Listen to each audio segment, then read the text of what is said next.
The Pelicans' plans for Zion Williamson's future. Is it with them or elsewhere? Plus, Brandon Ingram odds now released on what his next team is going to be. I'm Trevor Lane. This is the Basketball Bulletin. Make sure you subscribe right here to the channel. The majority of you are still 80% still not subscribed to the channel. If you're in that 80%, do us a favor. Hit that subscribe button. Joined by Donnie Freeman. Donnie, the Zion saga continues. And now we've got an update here on exactly what the Pelicans' plans are for their oft-injured star. Yeah, we've been talking a decent bit about Zion, the Pelicans, and their slow start, Brandon, all that stuff. We're also going to talk about in this video. And this situation that they're in is just kind of crazy. But thankfully, Shams did have some insight for what they're going to be trying to do with him going forward.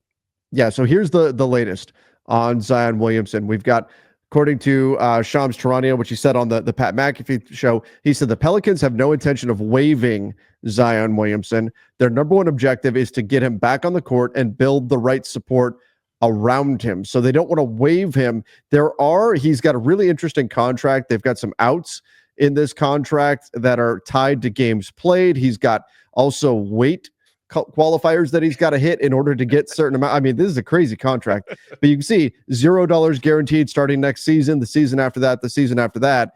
You have to hit these certain benchmarks for Zion Williamson. And so there is the possibility that the Pelicans could just say, you know what? We're done. We're done with the Zion Williamson business. We're out. But according to Shams Charania, that's not the path they're going to go down.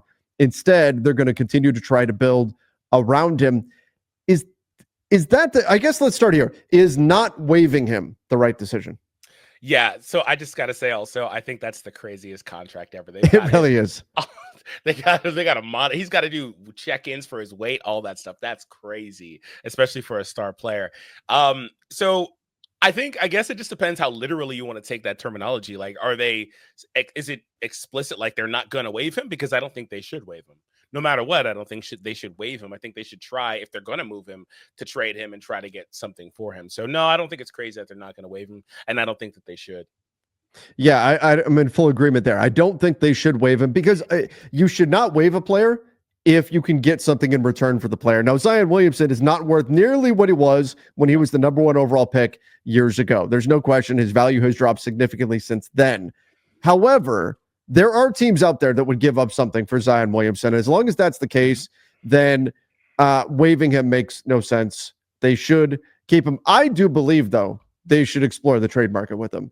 While they're saying, and I think they kind of have to, they're saying right now, oh, no, we're going to build around him, put the right players around him and all of that. Say that publicly, but right now they should be working those phone lines and seeing if there's somebody interested, because I think there's an opportunity here to completely reset this Pelicans team. You move Zion Williamson, you move Brandon Ingram, who we're going to talk about in just a minute. Those odds released, oh boy, talk about eyeball emojis in terms of where he could potentially land. We're going to get to that in just a moment. Do everything you can to move CJ McCollum, and then off you go. Reset this team.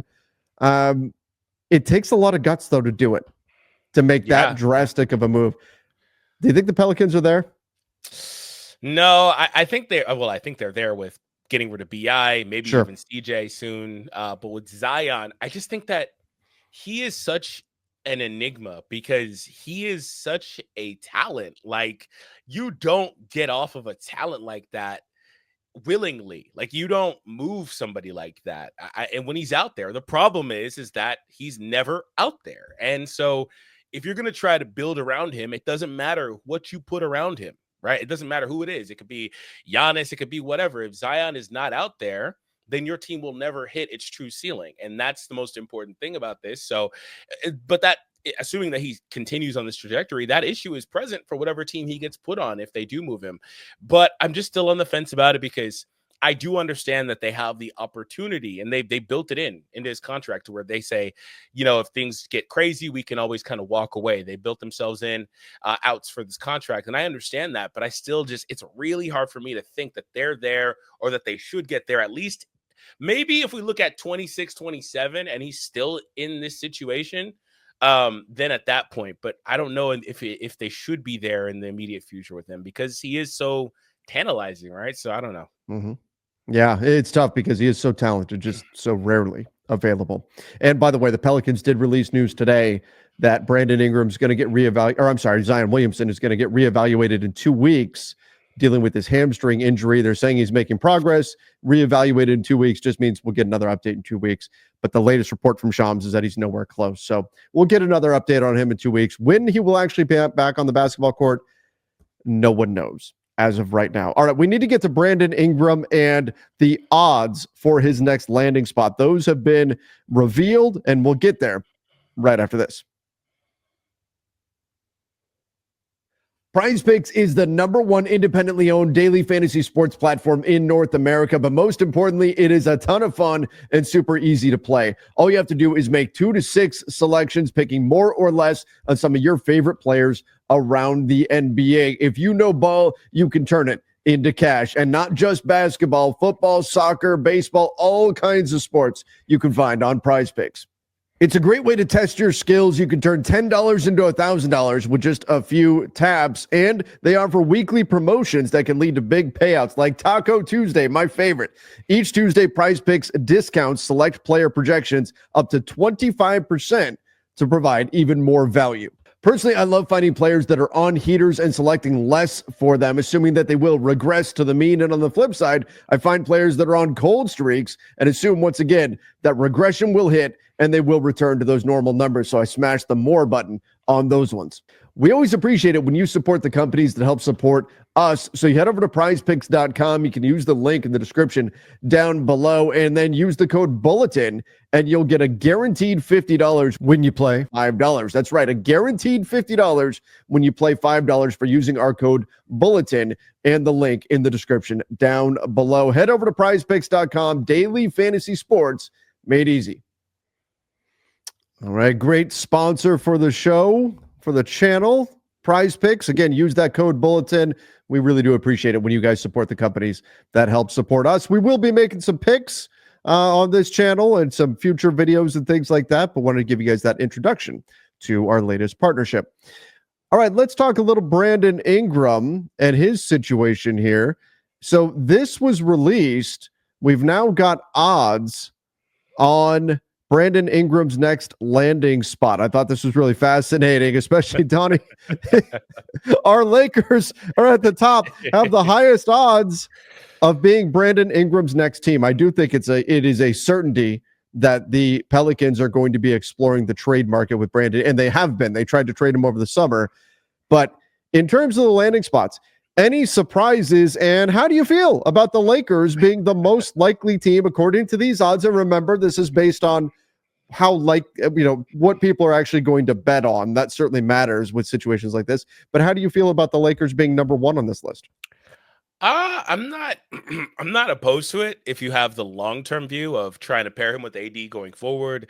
You could argue as to whether or not you should do that at whatever number he's asking about, but I'm not opposed to it if that's the case. Otherwise, I'm kind of in a weird spot right now. I guess it depends who they'd be sending out to match salaries. But I think really what this is also is that, he just got put on clutch, all this stuff. So the Lakers, and then Lakers have to always be in these because it just generates clicks. But I wouldn't be opposed to it. Just, if I was the Lakers, considering this. Yeah, I mean, a Clutch Sports client now, Brandon Ingram.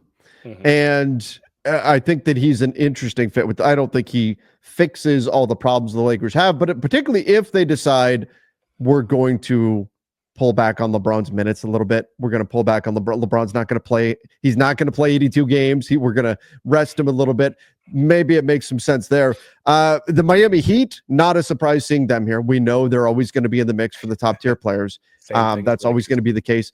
But then you've got the Clippers, the Hawks, who already have a bunch of wings. So maybe a little bit interesting that the Hawks are on the list.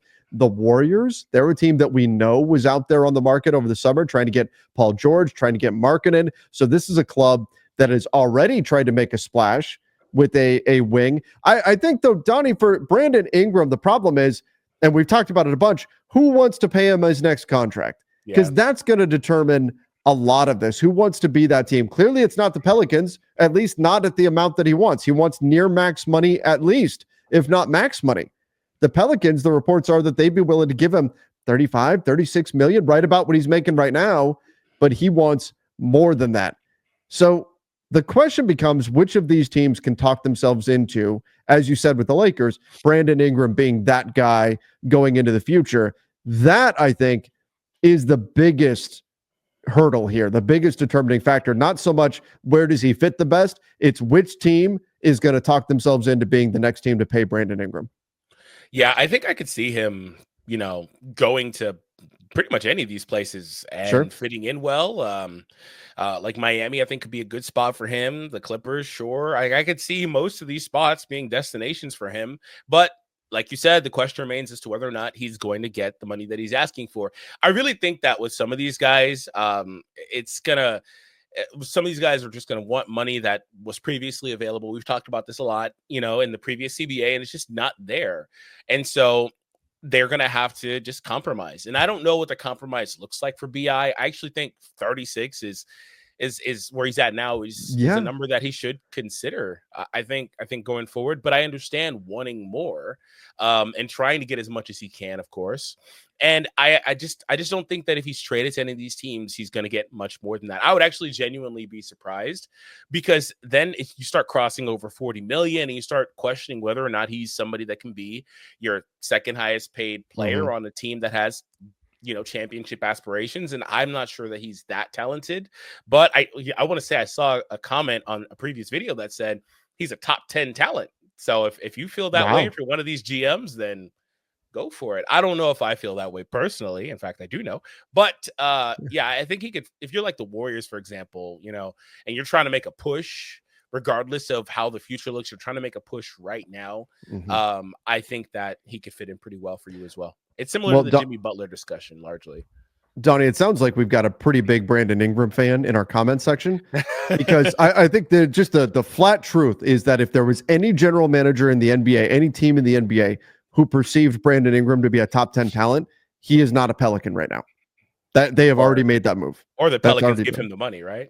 Or if the Pelicans believe that to be the case, yes, they would just give him the money and they would keep him. But I don't think anybody right now around the league, and if he has a big fan, great. But I don't think anybody around the league is right now agreeing with that kind of assessment for Brandon Ingram. He's kind of in that weird in-between territory where you got to be careful. He could be the next Zach LaVine. That's the concern for teams. He could be the next Zach LaVine, where you give a big contract and everybody says, but he's not quite worth that. And then next thing you know, he's on your books for years. You can't move him. Teams don't want to take on the contract. And that is the Pelicans are eyeing what's happened in Chicago, and they're looking at that in trepidation and thinking, we don't want that to be us. We don't want that to be us with Brandon Ingram. And if that means we need to move on from him, we need to move on from him. The question is, again, what will teams be willing to give up to get him? On top of that's what you have to factor in too.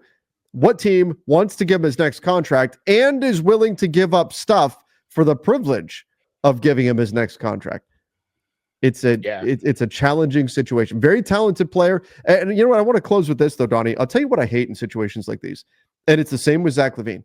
The conversation about the contract bleeds into how we perceive the player and what they actually produce on the basketball court. Zach LaVine is a fantastic player. Is he worth $43 million? No. And so what happens is people talk about that so much, they start to get a negative perception of him as a basketball player. Same thing's going to happen with Brandon Ingram. I think it's already happening. People are downplaying how good he actually is because he's not worth his contract. It's something that we see happen over and over and over again. And I think it's okay to recognize he's a great player. Is he worth max money? No. But there's only 10, 15, maybe 20 tops players in the NBA who are worth that money. So not being in that elite tier, it's okay. We can still acknowledge how good the player is and how helpful and beneficial it would be to have that player, while at the same time saying he's probably not worth that. Your team's in a little bit of a tough spot if you give him that full max money that he wants. Yeah, and again, under previous CBAs, teams wouldn't even question this. They would typically give it out. But what I will say is typically that's the case, but there are teams, like I think the Pelicans may actually be one of them, that go out of their way to try to avoid luxury tax if possible. They do. Yeah, and so like that, I think if your team is a team that's like that, then you have to consider that too when you're trying to give these contracts out, because that's something to factor in going forward with how your roster is built. So BI is definitely in a weird spot, but like I said, I think I think there may be a team that he could, because I don't think that he's a bad fit for largely any team. I need to look at like his on-ball numbers, off-ball numbers. Like in the case of the Lakers, maybe you don't want him so much on that team because right now LeBron, D'Lo may get moved out, but AR, like there's a lot of ball handling. D'Lo, or excuse me, BI typically was more of an on-ball, ball-dominant type of player. But I think he could go to most of these teams and be good. Like I see fits largely up and down this entire list, and all these teams will get better by adding him over there. So I do think that matters. But I also think, again, if the team he's going to is trying to get him, they're going to have to meet somewhere. You know what? I've been saying that, but you know what's going to happen is he's going to get traded somewhere, and they're going to be like, screw it, take the max. They're going to be like, just do it, whatever. Well, that's just it. Like if he goes somewhere, let's say they don't come to an agreement beforehand. Like they don't say, hey, BI, we're going to trade for you. And when we trade for you, you're going to be willing to sign for this kind of a deal, right? What if he goes somewhere and just balls out? And then he hits free agency. You don't get an extension done with him. Ooh. That's the nightmare scenario for the team trading for him. Oh no, now what do we do? Now, the good thing is there's not a lot of teams with cap space this summer.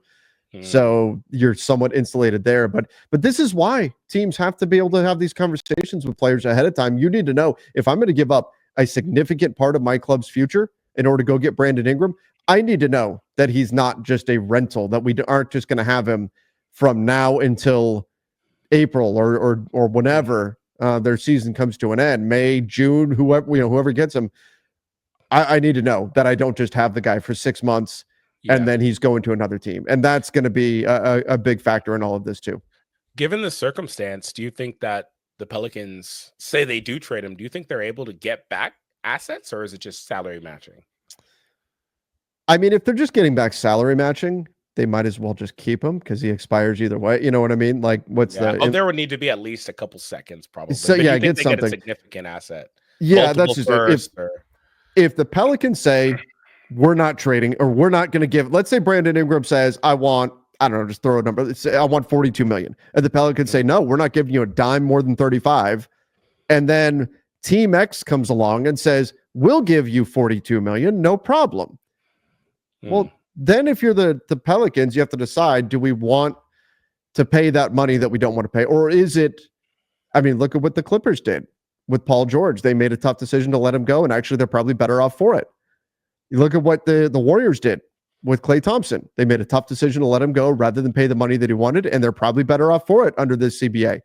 So maybe you do make that tough decision and you say, look, let's just get whatever assets we can then and move on. And if it's a future protected first, if it's seconds, if it's a young player, whatever it is you can get, you try to get that while making sure that unless you're getting something significant back, you're also not taking back future salary. That's also going to be a big key for the Pelicans, because you don't want to put yourself in a worse situation unless you've got a reason to do it in terms of your future salary. Brandon Ingram's not on the books next year. If you're going to take back anybody who is on the books next year, you need to be incentivized to do that. So that's the other piece to watch in all of this, as teams try to stack up salaries to get to that $36 million that Brandon Ingram is owed this year. Are there teams that can offer pure expiring contracts, or do they have to mix in some longer term deals and then kick in some extra assets to compensate? Yeah, that's definitely true. Makes sense. I think if you're the Pelicans, getting something back is best case scenario. You may be in a situation though where you're not getting draft picks, but if you can get a young player that's on the timeline going forward with Herb Jones and some of those guys, then I think you'd be in a good situation and position going forward. Absolutely. All right. Well, right now, I do think Brandon Ingram gets moved. I don't think he finishes the season on the Pelicans. I think by February 6th, he is on a different team. We'll see if the situation changes somehow.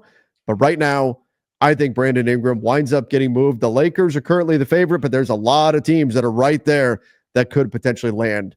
BI will be certainly one to keep an eye on, because you could argue right now that he is maybe the most talented player that's truly available on the trade market. But everybody, let us know your thoughts in the comments down below. What do you think about Brandon Ingram's odds? What do you think about the Zion Williamson situation?